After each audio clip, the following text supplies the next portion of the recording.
Hey, good morning, everyone. How are you guys doing today? Hey, this is Gregory Wiles coming live to you from Houston, Texas, with his inspirational morning walk, man. For first-time listeners, I get some exercise in the mornings, and I share my thoughts with you guys, what I'm inspired to talk about that day. But today, man, we're in the mid-30s. We getting that cold front came through yesterday, so we're in the mid-30s right now. So, hey, that's a little bit too cold for my liking. And I can sit in this vehicle here, so I'm gotta get some work in later on, some or the other. I'm not going and walking that in the cold right now, right?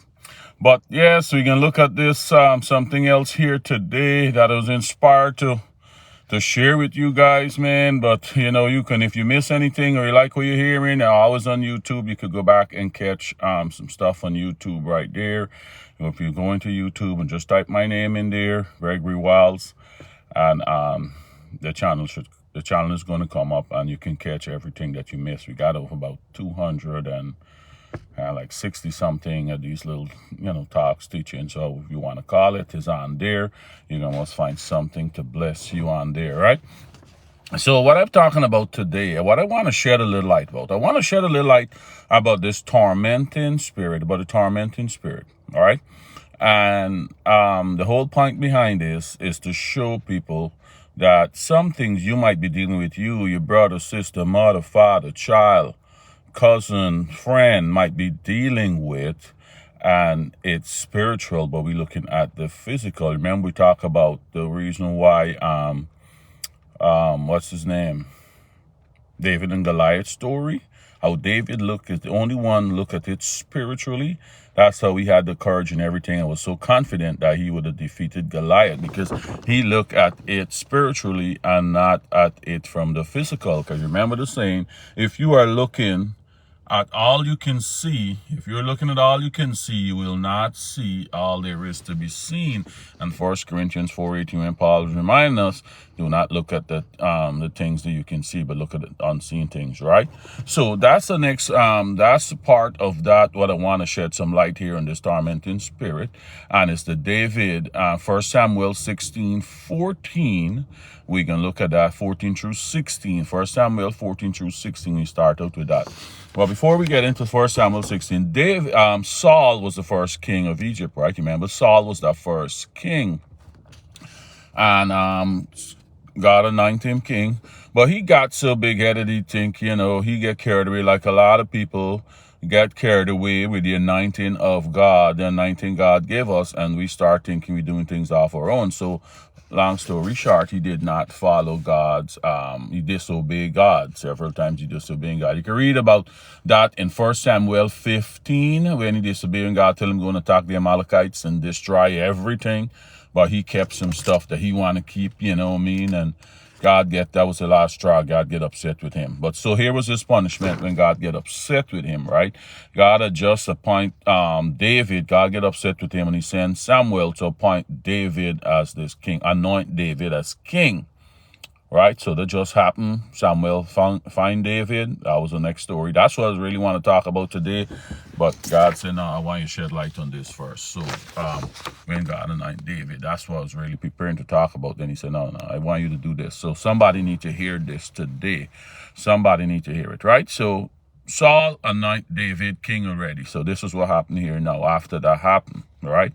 Now, so we can pick it up from 1 Samuel 16:14, right? So now the Spirit of the Lord had left Saul, and the Lord sent a tormenting spirit that filled him with depression and fear. That's the NLT translation. I can read that again, then I can read the NIV translation. He said, now the Spirit of the Lord had left Saul, and the Lord sent a tormenting spirit that filled him with depression and fear. And here where the NIV version read for that. So now the Spirit of the Lord had departed from Saul, and an evil spirit from the Lord tormented him. An evil spirit from the Lord. Remember, I tell you, we're going to explain that, right? So, Saul disrespectful. God said, okay, I lift my anointing from you, bro.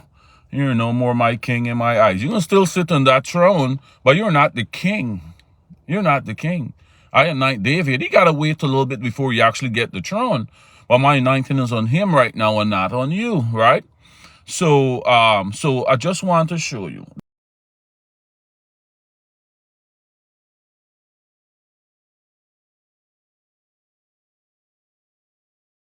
Severe physical or mental suffering, right?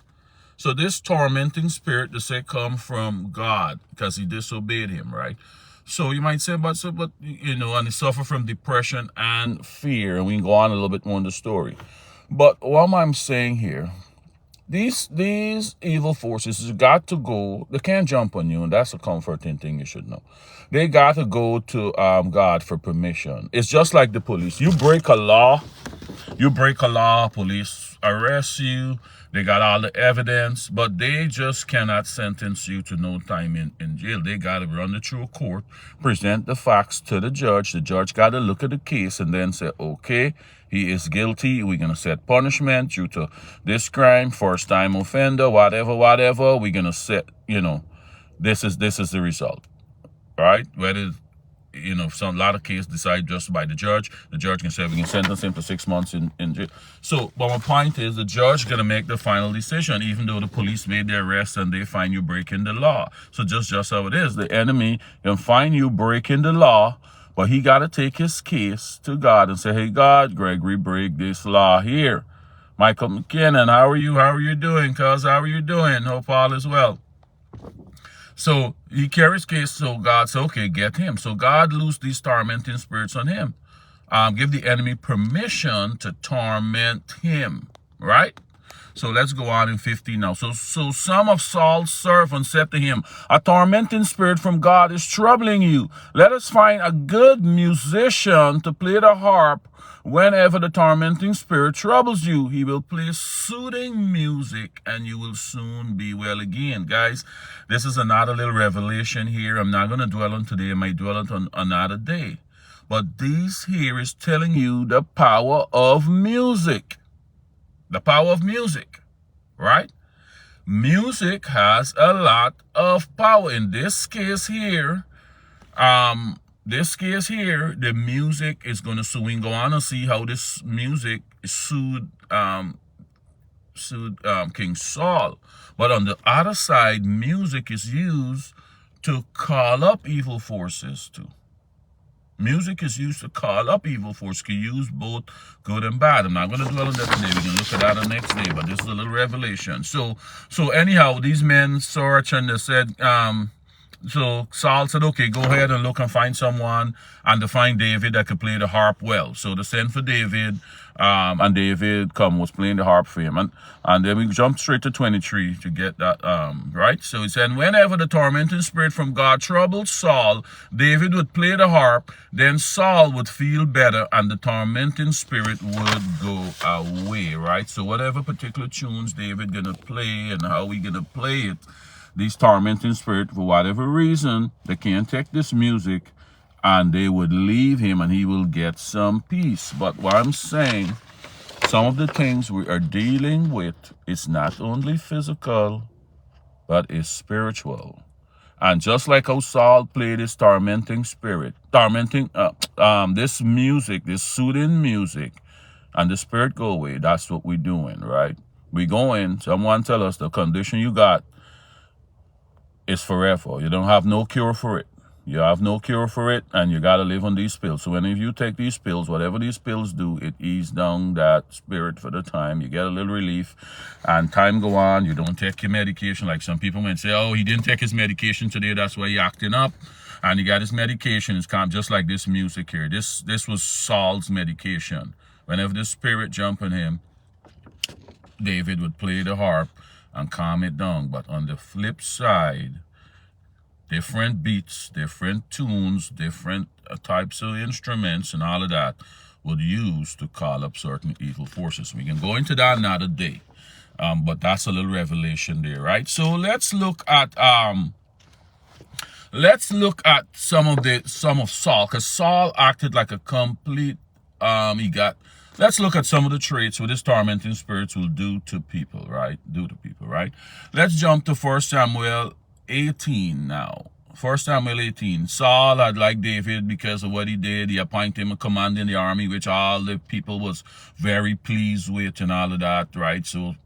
And then after one of the battles when they fight the Philistines when they were coming home, here what happened here, right? This 1 Samuel 18:6. I mean, read from verse 6 through 11. See, when the victorious Israelite army was returning home after David had killed the Philistine, women from all the towns of Israel came out to meet King Saul. They sang and danced for joy with tambourines and cymbals. They sang the song, Saul has killed 10,000s, and Saul had killed his thousands, and David 10,000s, right? So it's saying Saul killed thousands, but David killed 10,000s, right? This made Saul very angry. I want to show you now, because of this tormenting spirit, because he opened this door and this tormenting spirit in it, other forces can be at work. So now we're seeing the next spirit at work in him. This made Saul very angry. Now, any rational thinking guy, this man is under me. He's my second in command. Man, if he can go and kill 10,000s, look, I can stay home in my palace and don't have to go on the front line and send this man out to victory because I know I got a good second in command. But no, when the spirit of jealousy and anger is on you, you don't think like that. You get insecure, just like some of your bosses in your office right now. You doing good, rather they feel good about you doing and making the department look and making they look good. Now they getting jealous and saying, okay, he doing good. One day he might want to take over the office.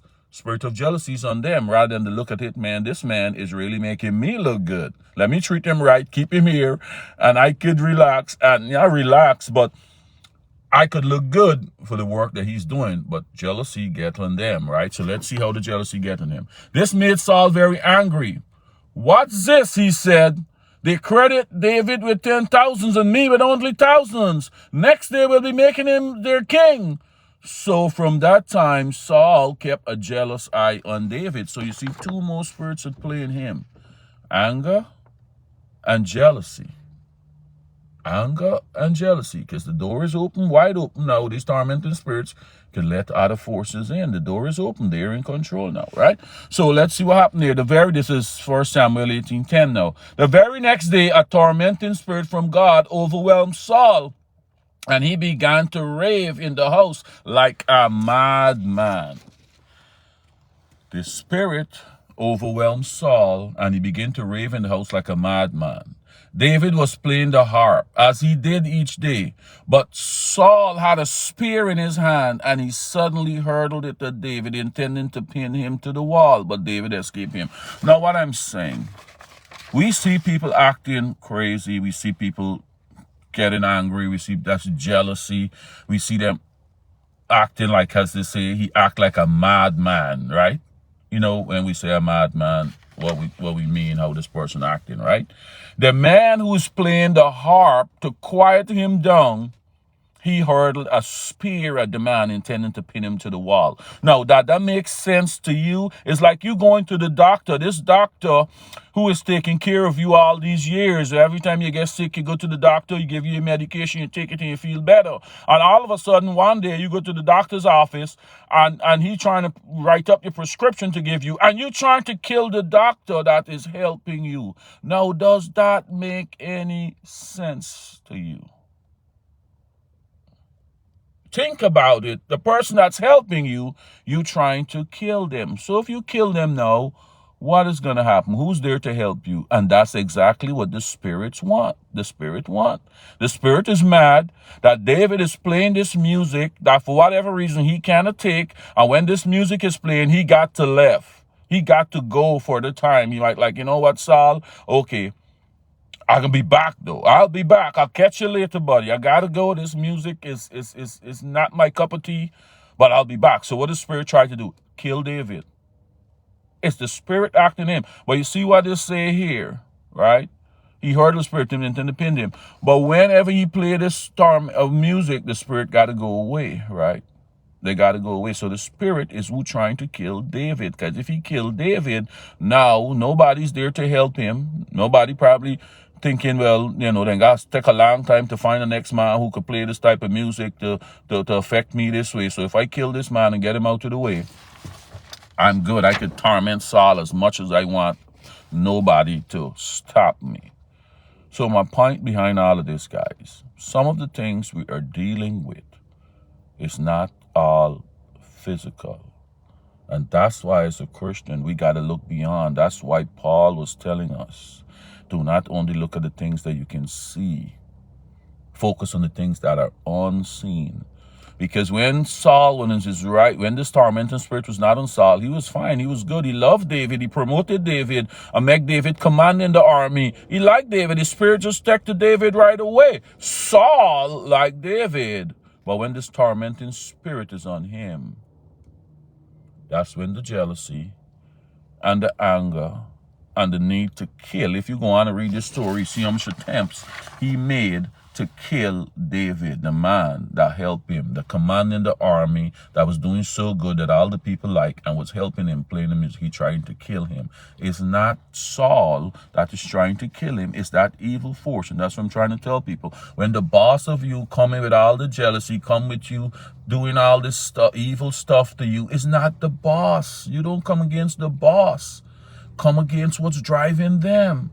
Your husband, your wife, your children, some friend do these stuff, telling these lies on you, going behind your back and backstabbing you. It's not them. You got to look at what's driving them. As a believer, you look at what is driving them, just like this here in this story, right? We got to look beyond, because it's just like this here. He played this music and it stopped, but it's not going away. It's just going away temporarily. So just like you take those pills and whatever medication you take, you feel good for a couple, you know, whether you got to take it every day, every week, whatever, or whenever you feel this symptom come on, you take the medication, you feel good. But you never solving the problem. You're just masking it for a time. Right? So that's what's going on. So a lot of conditions people have, and people say you just got to live with it.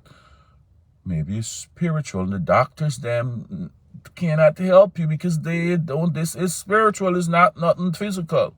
All they know, where they give you this is gonna quiet this down, and you gotta stay on this for the rest of your life. Cause that's as far as their knowledge go. That's far as their knowledge go concerning that particular thing. But you, as a believer, now got to look beyond and get your deliverance and solve the problem. Get to the root of it, guys. Guys, I'm going to leave that there, but I want people to understand. If you're looking at all you can see, you will not see all there is to be seen. I'm going to leave that there. Have a great weekend, but think about this. This got to be for someone, because this is not what I prepared to talk about. But God put this in my heart and say, hey, this is what I want you to put out there. So somebody need to hear this. Something, whatever your mother, father, a brother, a sister, your child, something somebody around you in your circle of influence is dealing with, and you're so frustrated with it, and you got people kind of giving up. It's more than just what you're seeing. It's more than just the behavior, what you're seeing. Whatever behavior they're exhibiting, you pray against that spirit. They're so pronounced, they cannot hide. Whether it's lying, whether it's cheating, whether it's stealing, whether it's controlling, they are so, you can diagnose it on the behavior what the person is exhibiting, and you come against that spirit. If it's mean, you come against the mean spirit in the person. You pray against the mean spirit. Use the power that God give us. If they're lying, you come against a lying spirit. And I'm going to show you next example about there is something called a lying spirit. I'm going to show you that. If it's jealous, you come against the jealous spirit, not that person. Right? Remember the other law. Our fight is not against flesh and blood. We got to remember these laws. All right, guys, I'm going to leave that there. We'll talk again on Monday. Have a great weekend. Okay, bye.